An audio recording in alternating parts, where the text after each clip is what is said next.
Everyone, आप देख रहे हैं S for Shamsi YouTube channel.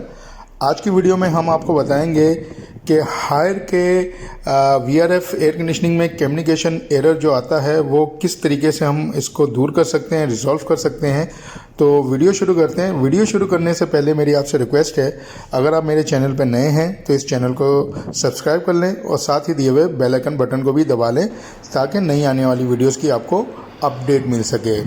तो इस वक्त आप यहाँ पर एक अदद कैसेट टाइप इंडोर देख रहे हैं। बेसिकली यहाँ पर जो हमारे पास वीआरएफ लगा हुआ है, इसके अंदर टोटल इंडोर्स जितने भी हैं वो कैसेट टाइप हैं। तो इसके अंदर जो लाइट बिलिंग हो रही है, इसकी क्वांटिटी को काउंट करेंगे, उसके बाद फिर हम आपको जाकर आउटडोर के ऊपर सारी डिटेल बताएंगे।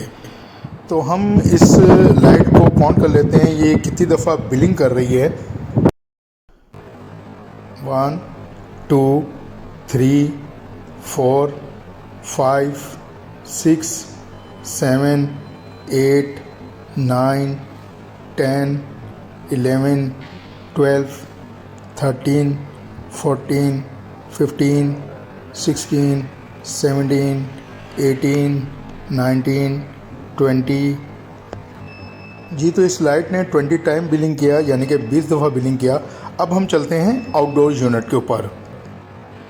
वीडियो में जैसे कि आप देख रहे हैं, आपके सामने एक अदद पीसीबी नज़र आ रहा है, यानी कि एक अदद वीआरएफ का यूनिट नज़र आ रहा है। और मैं इसको ऊपर करके दिखाता हूं तो ये हमारा मास्टर यूनिट है।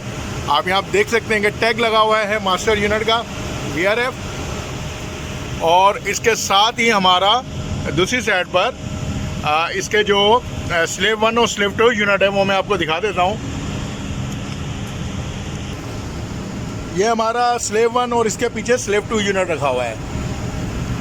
यानी कि हमारे यहाँ पर 3 आउटडोर हैं, जिनमें से एक मास्टर है और एक स्लेव 1 और एक स्लेव 2 है।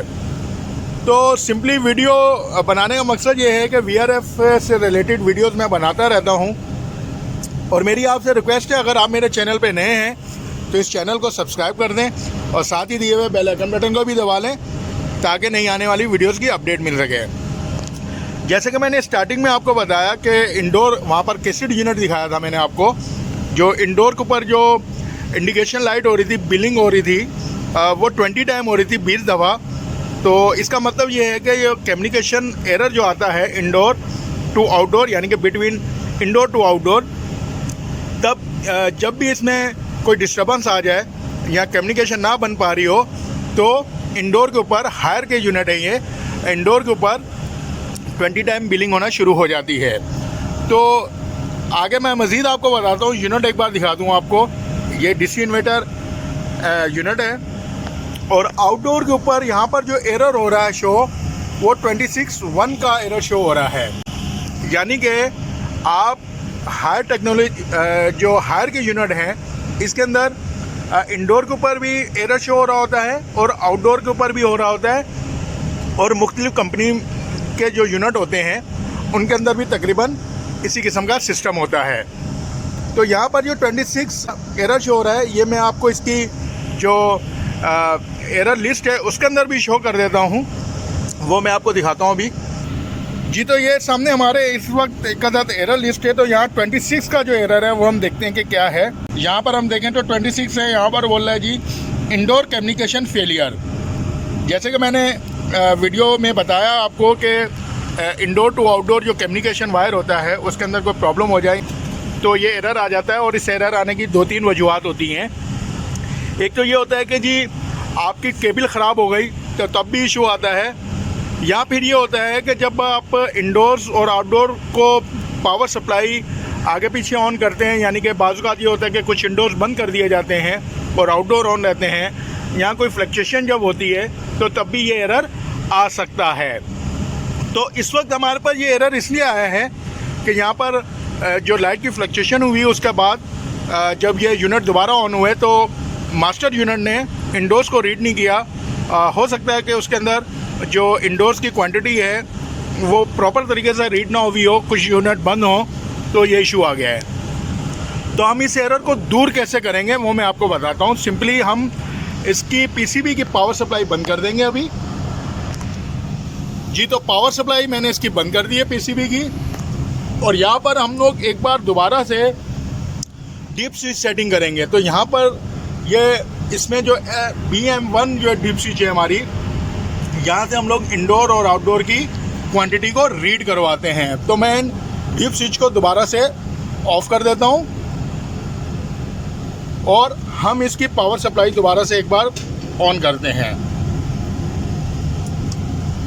जी तो इसकी पावर सप्लाई हमने ऑन की है अभी।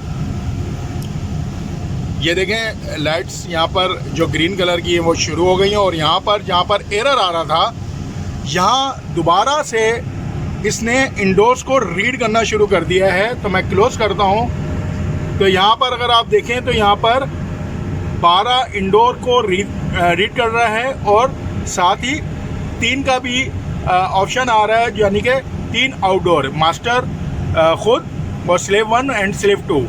तो सिंपली इसने इंडोर्स को भी रीड कर लिया और आउटडोर्स को भी रीड कर लिया। तो अब हम इनको लॉक करेंगे। इसकी जो रीड जितने भी यूनिट इसने किए हैं उसको हम यहाँ पर लॉक करेंगे ताकि यूनिट आगे चल सके। तो सिंपली हम करेंगे क्या, यहाँ पर जो डीप स्विच 1 है ये हमारी इंडोर को रीड करने के बाद लॉक करने के लिए है। तो मैं यहाँ पर इसको उठा दूँगा। तो यहाँ पर इस वक्त इंडोर्स को इसने लॉक कर दिया है। अब हम आउटडोर की जो रीडिंग है उसकी जो मेमोरी है उसको यहाँ पर सेव करेंगे, यानी कि लॉक करेंगे। तो डीप स्विच 2 जो है इसकी हम ऑन कर देंगे। तो यहाँ पर हमने ऑन कर दिया, उसके बाद ये रीडिंग ख़त्म हो गई। उसके बाद यहाँ पर 0 लिखा हुआ आ रहा है। इसका मतलब इस वक्त यूनिट के अंदर कोई भी एरर नहीं है। तो थोड़ी देर में ये यूनिट अब रन कर जाएगा। तो यूनिट को स्टार्ट होने में थोड़ा सा टाइम लगेगा।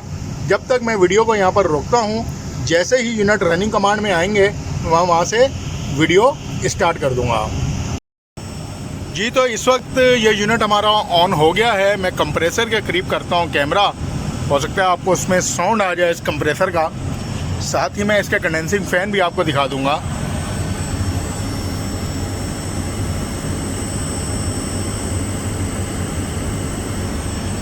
जी तो कंप्रेसर ऑन हो गया है। अब मैं इस यूनिट को टॉप से दिखा देता हूँ आपको।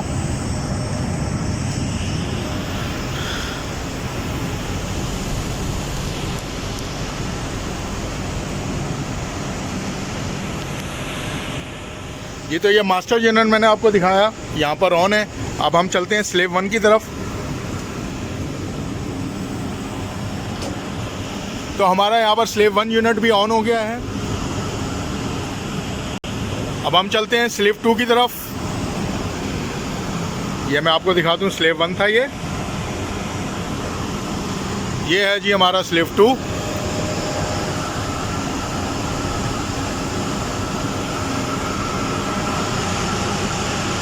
तो सिंपली हमने आज की वीडियो में आपको बताया कि VRF के अंदर जो कम्युनिकेशन एरर आता है उसको किस तरीके से सॉल्व करते हैं, उस एरर को किस तरीके से ख़त्म करते हैं।